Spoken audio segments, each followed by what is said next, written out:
இப்போது புதிய அறிமுகம் ஆச்சி ஹோட்டல் சாம்பார் 50 கிராம் ரூபாய் 20 மட்டுமே. ஈரான் மற்றும் அதன் ராணுவ உட்கட்டமைப்புகளை குறிவைத்து 7000க்கும் மேற்பட்ட இலக்குகளை இதுவரை அமெரிக்கா தாக்கியிருப்பதாக அமெரிக்க பாதுகாப்பு செயலாளர் பீட் ஹெக்சட் தெரிவித்துள்ளார். அமெரிக்காவின் மிக துல்லியமான தாக்குதல்களால் ஈரானின் வான் பாதுகாப்பு தரைமட்டமாக்கப்பட்டுள்ளதாக தெரிவித்துள்ள அவர், குறிப்பாக ஈரானின் ராணுவ தொழிற்சாலைகள், ஏவுகணை மற்றும் ட்ரோன் உற்பத்தி தளங்கள் ஆகியவை பெருமளவில் அழிக்கப்பட்டு வருவதாகவும் தெரிவித்துள்ளார். புதிய பாலிஸ்டிக் ஏவுகணைகளை தயாரிக்கும் ஈரானின் திறன் கடுமையான பாதிப்பை சந்தித்திருப்பதாகவும் தெரிவித்துள்ளார். இதன் விளைவாக ஈரானின் பாலிஸ்டிக் ஏவுகணை தாக்குதல்கள் 90% குறைந்திருப்பதாக அமெரிக்கா கூறியுள்ளது.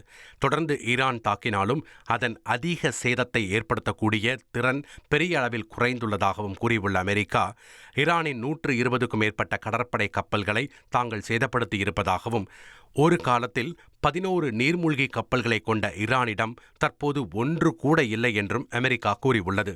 ஈரான் மீண்டும் கட்டி எழுப்ப முடியாதபடி அதன் ஏவுகணைகள், ஏவுதளங்கள் மற்றும் இராணுவ தளம் மற்றும் அதன் கடற்படை தளத்தை அழித்து ஒருபோதும் ஈரான் அணு ஆயுதத்தை பெற முடியாதபடி செய்வதே தங்களது இலக்கு என்று அமெரிக்க பாதுகாப்பு செயலாளர் பீட் ஹெக்சட் தெரிவித்துள்ளார். இப்போது புதிய அறிமுகம் ஆச்சி ஹோட்டல் சாம்பார் 50 கிராம் ரூபாய் 20 மட்டுமே.